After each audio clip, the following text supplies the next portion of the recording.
Lady doctor ने बताया बच्चा पेट में उल्टा है, बड़ा ऑपरेशन होगा। लेकिन सास ने कहा मैं सरकारी अस्पताल से नॉर्मल डिलीवरी करवाऊंगी। पति ने परदेश से 5 लाख भेजे तो सास ने अपनी बेटियों को बांट दिए। मेरा इलाज ना करवाया, मेरा बच्चा पेट में मर गया। सास ने सारा इल्जाम मुझ पर लगा दिया।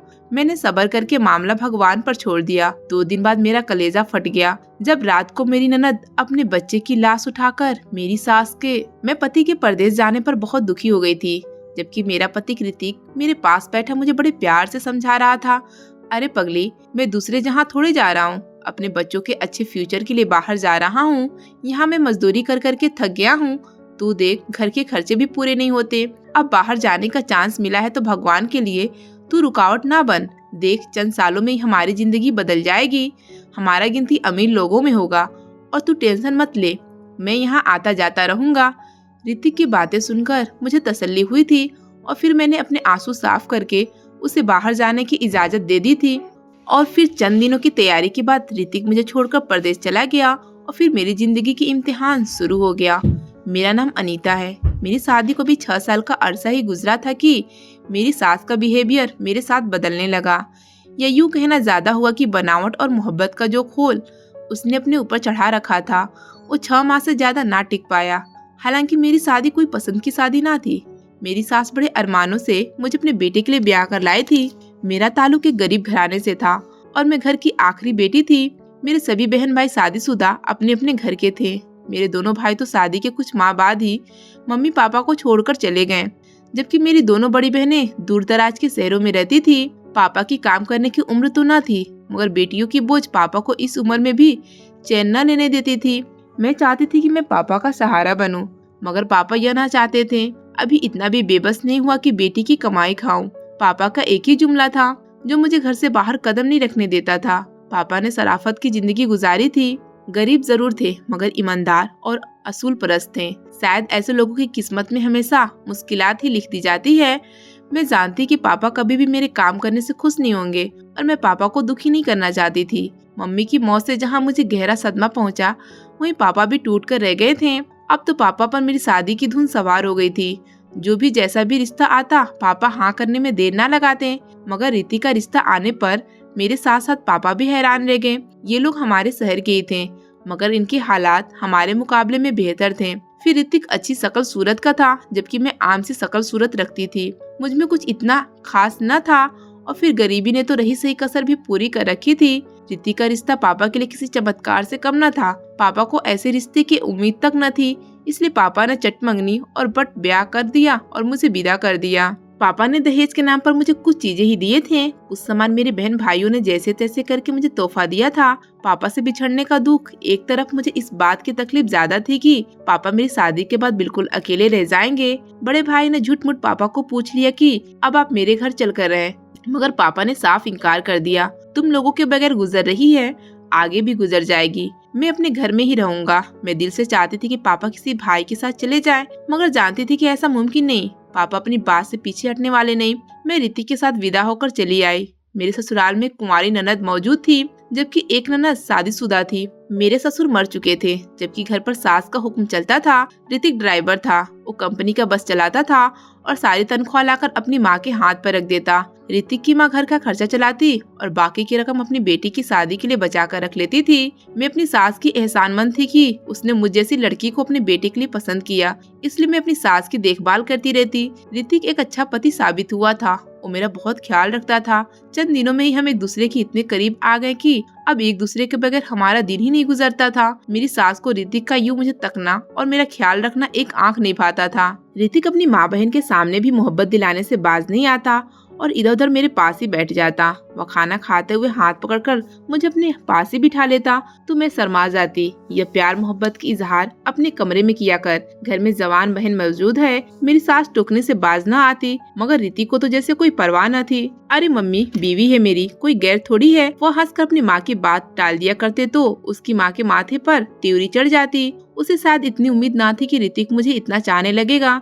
दरअसल यह बात मुझे बाद में समझ आई थी कि मुझे ऋतिक के लिए पसंद करने का मकसद भी यही था कि ऋतिक मुझे ज्यादा घास न डालेगा और हमेशा अपनी माँ और बहनों की मोहब्बत का ही दम भरता रहेगा। वो हमेशा ऋतिक से इस बात की शिकायत करती रहती थी कि पैसे थोड़े हैं, अब महंगाई बढ़ गई है, इस तनख्वाह में गुजारा नहीं होता तो साथ में कोई और काम धंधा भी ढूंढ लो, तेरी बहन को भी विदा करना है, उसके लिए भी पैसे चाहिए। ऋतिक जितने भी पैसे उसके हाथ में पकड़ा देता वह मुश्किल से घर का गुजारा करती और बाकी सारे पैसे बचा कर रख लेती। देख अब तेरी बीवी भी आ गई है, घर के खर्चे बढ़ गए हैं, इसलिए अब इन पैसों में गुजारा नहीं होता। वो हर दफा पैसा पकड़ने से पहले यह बात ऋतिक को जरूर सुनाती।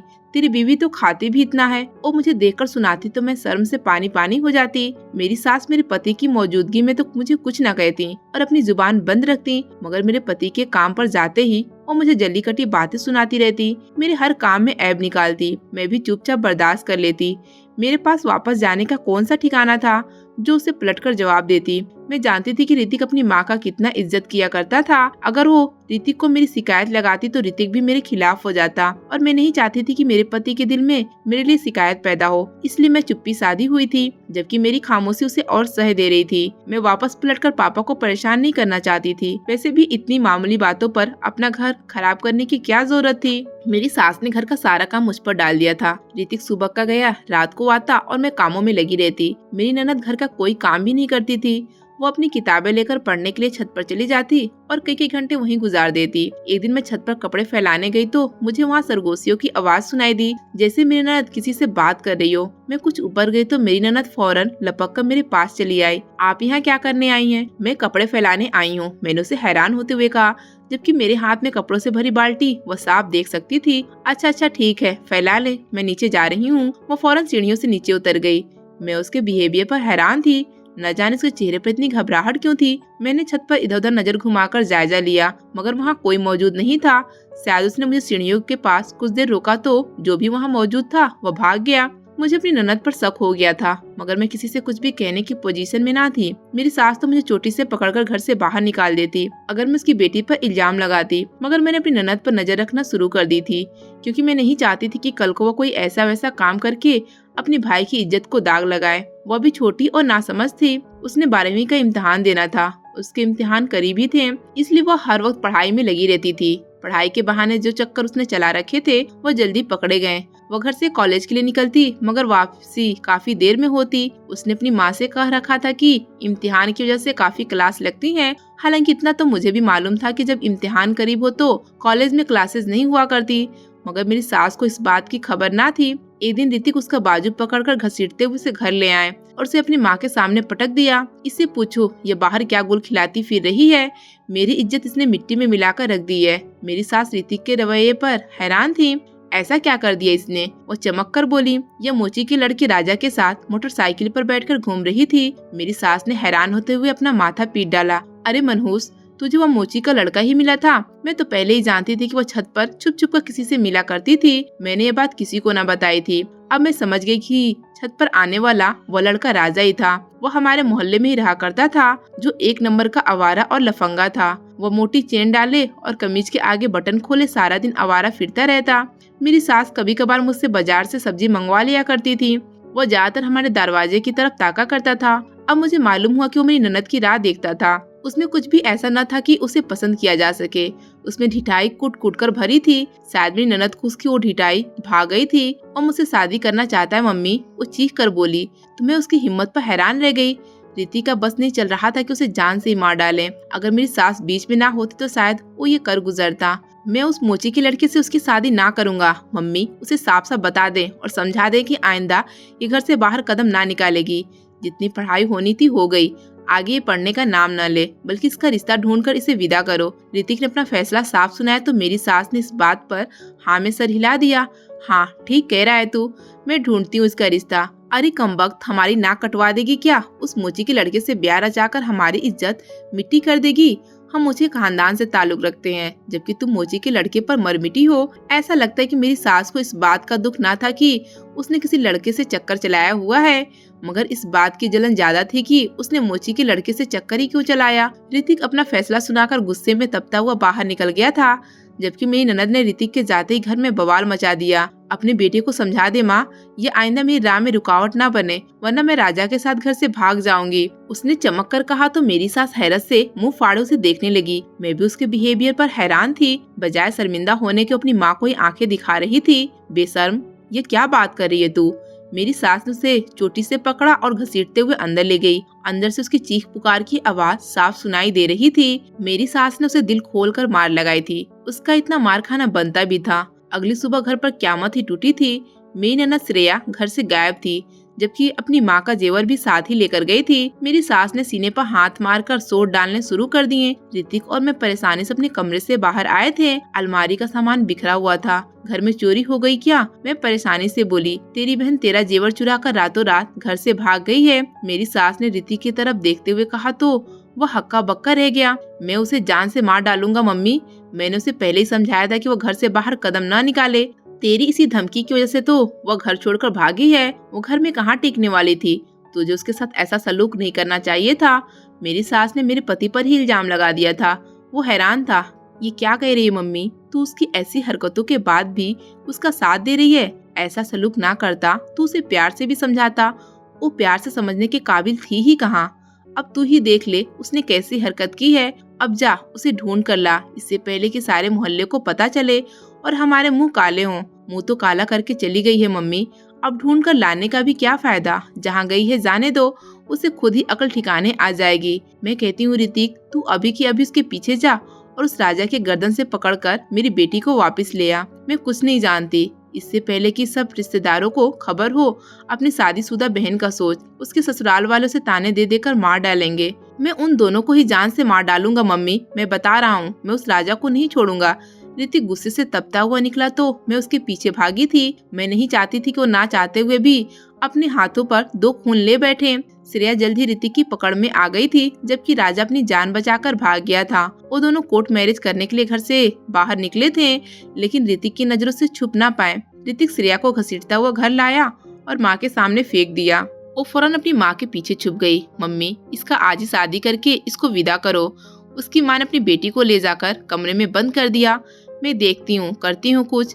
मेरी सास ने फौरन अपनी बड़ी बेटी को बुलाया और उसे सारी हालात समझाई। तेरी सास तेरे देवर का रिश्ता ढूंढ रही है, तो उससे बात करके उस लड़की को यहाँ से ब्याह कर ले जाए। मेरी सास ने अपनी बेटी से कहा तो उसने इस बात में सर हिला दिया। मैं आज अपने पति से बात करती हूँ कि वो रवि का रिश्ता श्रेया से करवा दे। मम्मी देख, मैंने तेरा कितना बड़ा काम करवाया है, अब तू भी मुझे खुश कर देना। मैं पूरे 5 जोड़े लूंगी। मेरी बड़ी ननद मेरी सास को कहा तो वो खुशी से सर हिलाने लगी। हाँ हाँ क्यों नहीं, 5 तो क्या, मैं तुम्हें पूरे 10 जोड़े भी बना कर दूंगी तो भी कम है। श्रेया का रिश्ता मेरी बड़ी ननद के देवर से ही तय किया गया था। उन्हें शादी की जल्दी थी, क्योंकि उनकी तरफ से तमाम तैयारियां पूरी थी। इसलिए मेरी सास ने भी शादी की तैयारियां शुरू कर दी। मैं अपनी ननद का दहेज देखकर हैरान थी। ऐसी कोई चीज ना थी जो मेरी सास ने उसको ना दी थी। पूरा घर ही उसके दहेज से भर गया था। वो भी इतनी नई नई चीजें और कपड़े जूते देखकर बहल गई थी और चुपचाप विदा होकर अपने पति के संग चली गई। मेरी सास और मेरा पति दोनों ही खुश थे कि चलो उनकी इज्जत बच गई और उनकी बेटी ठीक से अपने घर की हो गई। मैं अपनी ननद की शादी के कामों में बुरी तरह उलझी हुई थी, इसलिए मुझे अपनी सेहत की फिक्र करने का बिल्कुल वक्त न मिला। मेरी सास और ननद खुद तो सारा दिन कमरे में बंद रहती, न जाने क्या बातें करती रहती, जबकि मैं कामों में उलझी रहती। ननद की शादी की कामों से फुर्सत पाई तो मुझे अपनी तबीयत खराब महसूस हुई। मैंने फौरन ही जाकर डॉक्टर को चेकअप करवाया तो मेरी उम्मीद के मुताबिक डॉक्टर ने मुझे खुशखबरी सुना दी। मैं और ऋतिक दोनों बेइंतहा खुश थे। भगवान जल्द हमें औलाद की खुशी देने वाला था। ऋतिक की खुशी का कोई भी ठिकाना न था। बच्चे की खबर मिलने के अगले ही दिन वह खुशी खुशी घर वापस लौटा था। देखा, हमारा होने वाला बच्चा हमारे लिए कितना खुशकिस्मत साबित हुआ।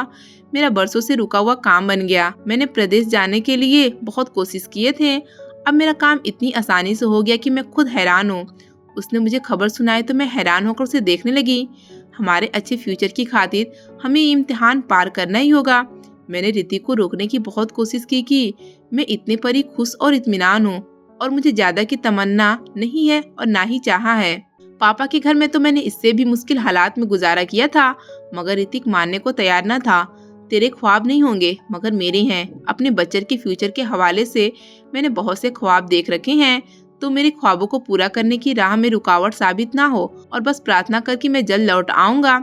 और मुझे रोता बिखरता छोड़ ऋतिक परदेश चला गया।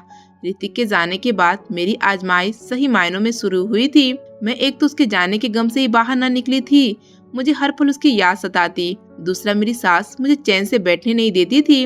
हालांकि डॉक्टर ने साफ बताया था कि मेरा बच्चा पेट में उल्टा है और ऑपरेशन से ही पैदा होगा। ऋतिक ने चंद माह बाद ही पैसे भेजने शुरू कर दिए थे, मगर वो सारे के सारे पैसे मेरी सास के हाथ में आते और वो अपनी पोटली में ही कहीं गायब कर लेती। घर का खर्चा पहले से भी ज्यादा तंगी के साथ गुजर रहा था।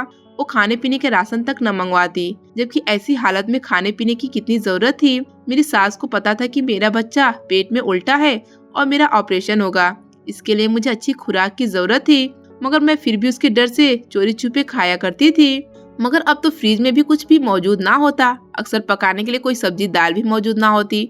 वो खुद तो चप्पल पहनकर सुबह सवेरे निकल जाती और रात गए वापस लौटती, जबकि घर में मैं सारा दिन सूखी रोटी खाकर गुजारा करती। वो हर दूसरे तीसरे दिन अपनी बेटियों के ससुराल पहुंच जाती और जाते हुए उनके लिए फल फ्रूट के साथ खाने पीने की कई चीजें ले जाती और बाकी के पैसे भी उनके हाथ पर रख दिया करती थी। अक्सर उसकी बेटियां यहाँ मौजूद होती तो सिर्फ शाम के खाने पकाती और बाजार से कई चीजें मंगवाती, जबकि मुझे सिर्फ बचा खुचा खाना खाने को मिलता था। बड़ी ननद की बातों से मुझे अंदाजा हुआ कि मेरी सास उन पर बहुत पैसा लुटाया करती थी। मेरी छोटी ननद भी अब मुझे बहुत खुश मालूम होती। वो तीनों कमरा बंद करके बैठ जाती और खाने पीने की चीजें मंगवाती रहती, जबकि मैं खाली पेट इधर उधर भटकती रहती। मेरी सास दवाइयों के नाम पर मेरे पति से पैसे मंगवाती। अरे भाई, अब खर्चे कितने बढ़ गए हैं। अस्पतालों के चक्कर लगाना कौन सा आसान काम है। इस कदर महंगाई है, फिर डॉक्टर की फीस भी इतनी है और उसको तो वैसे भी कई तरह के मसले हैं, इसलिए इसको ज्यादा इलाज की जरूरत पड़ती है। मेरी सास फोन पर मेरे पति से कहती तो मैं चुपचाप सुनती रहती। वो मेरी भी ऋतिक से बात करवा देती और साथ ही मौजूद मुझे घूरती रहती कि मैं अपने मुंह से एक लफ्ज भी ना निकालूं। मैं वैसे भी ऋतिक को परेशान नहीं करना चाहती थी, इसलिए मैं सब अच्छा कहकर उसे इत्मीनान कर दिया करती थी। मुझे एहसास था कि वो परदेश में हमारे खातिर कितनी मेहनत कर रहा था। ऐसे में अगर मैं उससे यहाँ की शिकायतें लगाना शुरू कर देती तो वो किस कदर परेशान हो जाता। मम्मी, मेरी तबीयत ठीक नहीं, मुझे अस्पताल ले चलें। मैंने अपनी सास से सुबह से कोई 3-4 दफा कहा था, मगर वो फिर टाल गई। हाँ, अभी थोड़ी देर में चलते हैं, मेरे सिर में दर्द हो रहा है। वो पाँव पसार कर लेट गई तो मैं मायूसी से पलट आई। अभी सुबह से अपनी तबीयत गिरी हुई महसूस हो रही थी, जबकि पेट में हरकत ना होने के बराबर थी। आखिर शाम गए मेरी सास को मुझ पर तरस आ ही गया। वो मुझे अस्पताल ले गई। आपके बच्चे की मौत को 2 दिन गुजर चुके हैं, डॉक्टर ने यह खबर सुनाई मुझे तो मैं हैरान नजरों से उसे देखने लगी। यह आप क्या कह रही हैं? मेरा दिल धक से रह गया और मेरे मुंह से शब्द न निकले। मैडम, अगर कुछ देर और न आती तो जहर फैल जाता और तुम्हारी जान बचाना भी मुश्किल होता। तुम लोग ना तो अपना ख्याल रखते हो, न अपने होने वाले बच्चे का। उसने मुझे सुना दी तो मेरी आंखों में आंसू भर आए। मैंने सिकवा नजरों से अपनी सास की तरफ देखा तो वो इधर उधर देखने लगी। कोई बात नहीं, ऐसा होता है, पहले पहल बच्चे की दफा इतना पता नहीं चलता। भगवान की मर्जी इसी में ही थी। डॉक्टर ने मुझे अस्पताल में एडमिट कर लिया। मेरा रो रो कर बुरा हाल था। मेरा बच्चा मेरी बाहों में आने से पहले ही मुझसे रूठ कर चल दिया था। मैं उसका सही तरह से ख्याल न रख पाई थी। मुझे खाना पीना खुद पूरा नहीं मिलता था। ऐसी हालत में बच्चे की प्रोग्रेस कैसे हो पाती? मेरी सास को तो जैसे कोई फर्क ही नहीं पड़ा था। मैं सारे रास्ते रोती आई। इसमें इतना रोने वाली कौन सी बात है? अभी बच्चा पैदा कौन सा हुआ था? भगवान दूसरी खुशखबरी सुना देगा। मायूस होने की जरूरत नहीं। वो सख्त लहजे में बोली तो मैं चुपचाप सह गई। मैं नहीं जानती थी कि मैं ये खबर रीति को कैसे सुनाऊंगी, मगर मेरी सास ने मुझे ये मौका दिया ही नहीं। उसने खुद ही रीति को कह दिया कि तेरी बीवी में ऐब था, इसलिए बच्चा मर गया। मैं अपनी सास को देखने लगी। मैं अपनी सास पे हैरान थी, मगर मैं सहम गई। मैंने उसे एक लफ्ज ना कहा और सब कुछ भगवान की मर्जी पर छोड़ दिया। मैंने भगवान से अपने बच्चे की मौत का शिकवा न किया, बल्कि उससे प्रार्थना की कि वो मुझे जल्द से जल्द खुशखबरी दोबारा सुना दे, ताकि मैं अपने बच्चे को अपनी बाहों में लेकर खेल सकूं और उसके माथे को चूम सकूं। मेरी सास ने मुझे 2 दिन भी आराम ना करने दिया और घर के कामकाज के लिए उठा दिया। दरवाजे पर लगातार दस्तक की आवाज पर मैं दरवाजा खोलने के लिए आगे बढ़ी। जो ही मैंने दरवाजा खोला तो मैं चौंक गई। मेरी दोनों नंदे बाहर खड़ी बहुत रो रही थी। वो रोते हुए अंदर चली आई। मम्मी, मम्मी, कहाँ हो तुम? हम लुट गए, हम बर्बाद हो गए। वो आंगन में खड़े होकर रोने लगी। उनकी माँ फौरन लपक कर बाहर आई। ऐसा क्या हो गया? वो सीने पर हाथ मारकर बोली तो मेरी बड़ी ननद ने कहा, हमारे पतियों ने हमें तलाक देकर घर से निकाल दिया है, जबकि मेरे बच्चे भी रख लिए। वो रोते हुए जमीन पर बैठ गई तो मेरी सास फौरन उसको उठाने को दौड़ी। ये क्या कह रही है तू? ऐसा क्या हो गया? मम्मी, ये मनहूस श्रेया बाज न आई थी। ये फिर से उस राजा से मुलाकातें कर रही थी। एक रात छत पर उससे मिलती पकड़ी गई। इसके पति ने इसको मारा और सच उगलवा लिया। इसने बता दिया कि शादी से पहले उसके साथ घर से भागी थी और उसे शादी करने वाली थी। उसके पति ने उसे बचलन कहकर तलाक दे दी। मैं इसकी तरफदारी में बोली तो मेरे पति ने भी मुझे तलाक दे दी कि तुम दोनों बहनें ही बचलन हो और इसका चक्कर तो शादी से पहले ही चल रहा था। तूने हमें धोखा दिया और अपने बचलन बहन की शादी मेरे भाई से करवा दी। मेरी सास अपना सीना पीट पीट कर रोने लगी। ये क्या किया तूने हरामखोर, तुझे जब इज्जत से ब्याह दिया था तो निभा लेती। मेरी सास ने मेरी छोटी ननद को मारना शुरू कर दिया। वो अपने आप को बचाते हुए बोली, मम्मी वो राजा मुझे ब्लैकमेल कर रहा था। वो कहता था कि अगर तुम मुझसे मिलने ना आए तो मैं तुम्हारी सारी तस्वीरें जो मेरे पास है वो तेरे पति को भेज दूंगा। मैं तो सिर्फ इस डर से उससे मिलने गई थी, जबकि मैं तो अपने पति के साथ बहुत खुश थी। मुझे राजा की असलियत का अंदाजा हो गया था, मगर मुझे अपने पति से बात छुपाने के लिए उससे मिलने जाना पड़ा था। राजा ने मेरे पति को पहले ही खबर कर दिया था कि तेरी बीवी का चक्कर मेरे साथ है और वो मुझसे मिलने छत पर आएगी, तभी तो मेरा पति छत पर चला आया था। यह सब राजा ने पूरे प्लान के साथ किया है मम्मी। मेरे बच्चे मुझसे छूट गए, उन्होंने मेरे बच्चे भी रख लिए और अब उनसे मुझे कभी नहीं मिलने देंगे। मैं तो बेकसूर मारी गई। मेरा कसूर क्या था मम्मी? मैंने ऐसा क्या किया था जिसकी मुझे सजा मिली है? मम्मी मुझे तू बता। मेरी बड़ी ननद का रो रो कर बुरा हाल था, जबकि मेरी सास सोच में गुम थी। कसूर तेरा नहीं मेरा था मेरी बच्ची, ये मेरे कर्मों का फल है। मेरे गुनाह ने तेरे घर उजाड़ दिए। मैंने किसी की बेटी के साथ बहुत बुरा सलूक किया और उसका बच्चा भी जान से मार दिया। मैं उसके बच्चे की कातिल बन गई। इसलिए मेरे भगवान ने मुझे दिखाया कि इस दुनिया में पाप करने की क्या सजा होती है। मेरी सास रोते हुए बोली तो मैं हैरान रह गई। मुझे उम्मीद नहीं थी कि वो इतनी जल्दी यह सब कबूल कर लेगी। मैं तो भगवान की खुशी के खातिर सब कुछ चुपचाप बर्दाश्त कर लिया था। किसी से कोई शिकवा शिकायत नहीं की थी, यहाँ तक कि ऋतिक को भी कुछ नहीं बताया था। जबकि मेरी सास अब खुद ही अपना जुर्म कबूल कर रही थी। वह मेरे सामने हाथ जोड़कर बोली, बेटी मुझे माफ कर दे, मुझे मेरे किए की बहुत बड़ी सजा मिल गई है। मैंने उसके हाथ पकड़ लिए। नहीं मम्मी, ऐसी कोई बात नहीं, मैंने भगवान की खातिर आपको माफ किया। दोस्तों, उम्मीद करती हूँ आपको हमारी कहानी पसंद आई होगी। कहानी पसंद आई है तो वीडियो को लाइक करें, चैनल पर नए हैं तो चैनल को सब्सक्राइब करें और हाँ, नोटिफिकेशन को जरूर दबाएं ताकि अगली अपडेट सबसे पहले आपको मिले।